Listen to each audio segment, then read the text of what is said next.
to see Carl here tonight. Carl's the founder of Absaroka Energy and is responsible for its corporate strategy, management, and operations. Absaroka is focused on supporting the growth of clean, sustainable energy through the development of utility-scale energy storage, transmission, geothermal, wind, and solar projects throughout the Western Interconnect. With long-term experience in law, capital markets, finance, and renewable energy development, Mr. Borgquist is sought out after as a presenter and thought leader on infrastructure development, grid innovation, and energy. We're delighted to have him. Please welcome Carl Borgquist.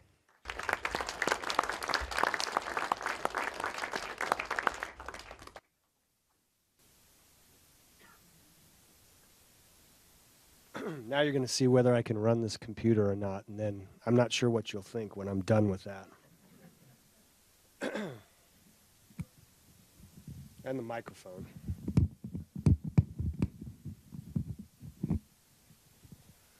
Okay, so Absaroka Energy is in Bozeman, Montana. It's a Montana homegrown renewable utility scale energy company, and I want to talk today in particular about a project that we're working on that I think fits into this discussion that we're having, and I think is a part of what I hope will be the evolution of our grid in sort of the northern plains. This is a mock-up of the facility we intend to build near Martinsdale, Montana. And I'm going to step back here so I can keep my neck sorted out.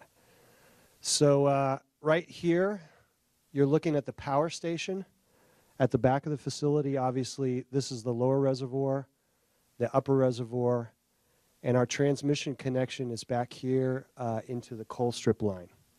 Now that's important. This site we selected is important because when we join that very large transmission line back behind the project, we'll actually be in the networks of PacifiCorp, Puget, Portland General, Avista, and Northwestern. And that I want to talk about in a minute when we talk about why we're building this plan and what we're going to do with it. So this is a by the way, this is a closed system. We build it, we fill up the lower reservoir, and then we start moving water back and forth. It's just a gigantic battery. See, I told you. I warned you. John's going to help me. I don't know what I did. Oh, there it is. I need to go up one, I think, though. I think I can do it here, can I? Huh. Do I have to do it on the side there? Well, I'll do it and just talk. Okay. All right. Thank you, John. Is that the right slide then? Yeah, that's good. All right, so here's what we're building. Again, a closed system, 400 megawatts. Our battery will produce for 8.5 hours. It takes about 10 hours, by the way, to fully charge it. So we're losing, our efficiency is about 85%. We're going to have 3 units. We're connecting into the coal strip line. This is off-stream, brand new facilities. We will be creating an impact in this area where we're building these swimming pools. The penstock, which I'll talk about in a bit, will be buried. So when you drive by this thing when it's done, you really won't see anything. All of it will be in the ground, essentially. Next slide. The coal strip line, folks, is the backbone of the grid in the Northwest. It's hard for me to describe to you just how big that line is and how much it affects everything that's connected to it. One important point, though, it stops at coal strip. It's not connected to anything else. And because of that, there's an incredibly complicated tripping scheme and management scheme that has to be applied to operate that thing. If we were to connect it to another large transmission line, we would increase our capacity, our reliability, and the effectiveness of that line. And that's one of the other projects that Absaroka Energy is working on, which is a transmission connection from Colstrip down into Wyoming, so that we can put more renewables and more energy on that line and take advantage of the infrastructure we've already created. Next slide. So let me just call your attention here. That's a little human being standing there next to the motor generator. This is one of the units. The power station is the size of a football field, and it will be down in the ground 200 feet. So you've got the turbine, the motor generator, the clutch or coupling, and the pump. The equipment that we're going to put into the Gordon Butte facility is in the ground and spinning in Europe, but it's the newer generation of pump storage equipment. Old pump storage equipment had to be stopped, the machine had to be dewatered, and then you would reverse it to change from pumping to generating. This machine spins the same direction all the time. It can actually pump and generate at the same time, though that's not very efficient. And what that does is it allows us to move between pumping and generating very, very quickly. And that's important when we compete with gas. And I want to talk to you about that. Next slide.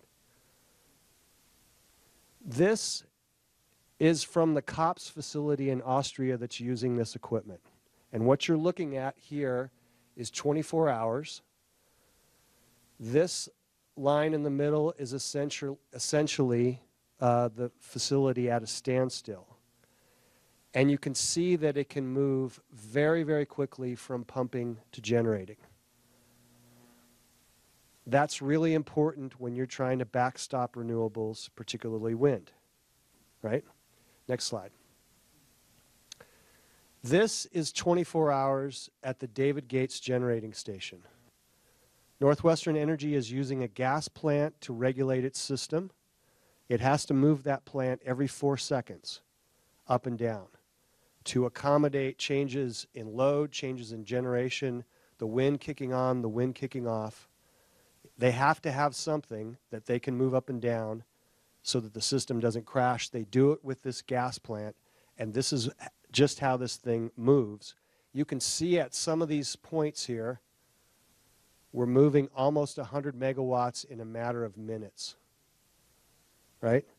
So, John, if you go back, think about this slide. Thus, a plant that can perform like this, right? That's why we're putting it in the ground.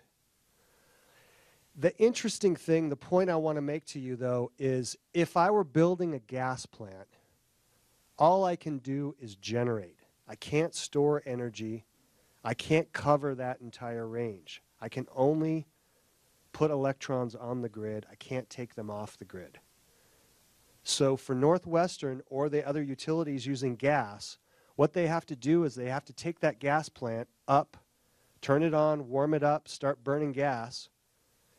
They set it at, the halfway point, and then they start moving it up and down in order to accommodate what's going on in the system.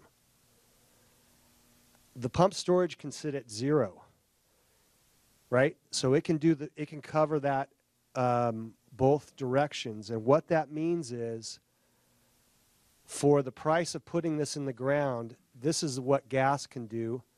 This is what pump storage can do. This facility, we think, will come in at about $2 million a megawatt. The David Gates facility was about $1.7 million. So for a little bit of an upcharge, we end up creating twice the regulation capacity. That's not to mention the fact that with a facility like this, there are so many other things that we can do that are important. Let me give you an example of this. We're all ratepayers for Northwestern. We just bought a whole fleet of hydroelectric dams. Okay? Those hydroelectric dams, 7 of the 9 are strictly run-of-river licenses. So that means water comes in, it's got to flow through the dam and go back out again. At night, that energy has nowhere to go. There's no load to serve. The grid is full of coal and wind with nowhere to go. So Northwestern ends up dropping that energy for basically next to nothing. What we want to use this facility to do is to regulate on the pump side at night. We can still cover all this capacity and peaking issues, right? But we'll basically be pushing water up to the upper reservoir at night and still regulating the system. Every 4 seconds, that thing's going to move up and down, right? And during the day, we take all that energy that we now stored and we regulate on the generation side during the day, except we also get to sell the energy. So we've performed the regulation service. We've made a profit on the energy that was wasted at night and was a nuisance. And we're still covering and keeping the situation reliable. Okay, next slide. One more. Okay, let's talk about the wind. Wind is a great resource. It's clean, it's free. The technology is mature. The problem is that it does move up and down very, very quickly. And in order to keep the system healthy, you have to have something that you can move up and down very, very quickly to backstop it. Thus the gas plant, or thus the behavior of that pump storage in the COPS graph that I showed you. Next slide. The other thing that's happening out in the Western Interconnect, I kind of wanted to talk a little bit about why we need storage, not just about storage technologies, but why. This is a representation of the California duck curve. And I don't know, have you all heard about this? Does this, okay.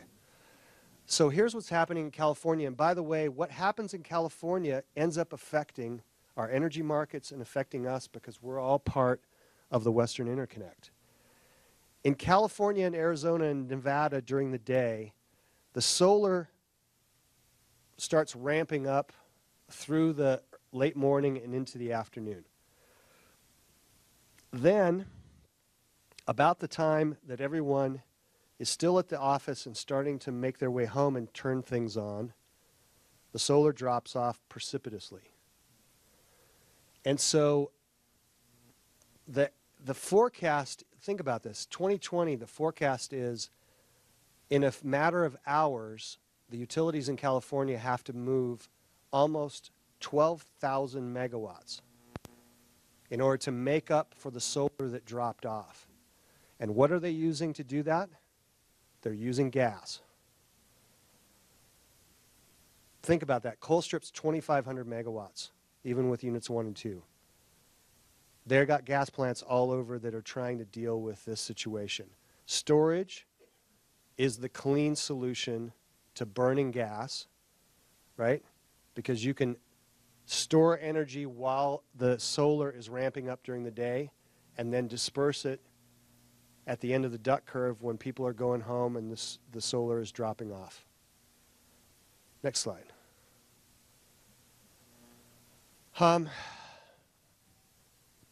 Listen, I'm a pump storage guy. I'm also a battery guy. But pump storage, though very difficult to develop, is the cheapest form of storage. It's the most deployed form of storage out there.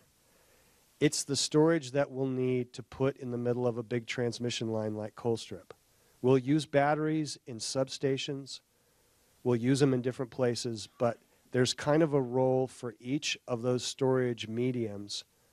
And I want to encourage all of you to think about it's not a one-size-fit-all. Pump storage doesn't solve everything. Batteries don't solve everything. Next slide. This is just a comparison by cost, but go to the next slide. See, and that's not my fault. I didn't touch that thing.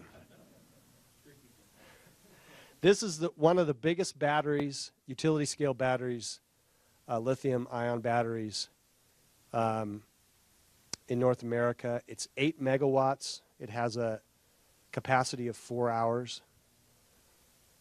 To put it apples to apples against pump storage, it's about 13 million a megawatt for 8 hours.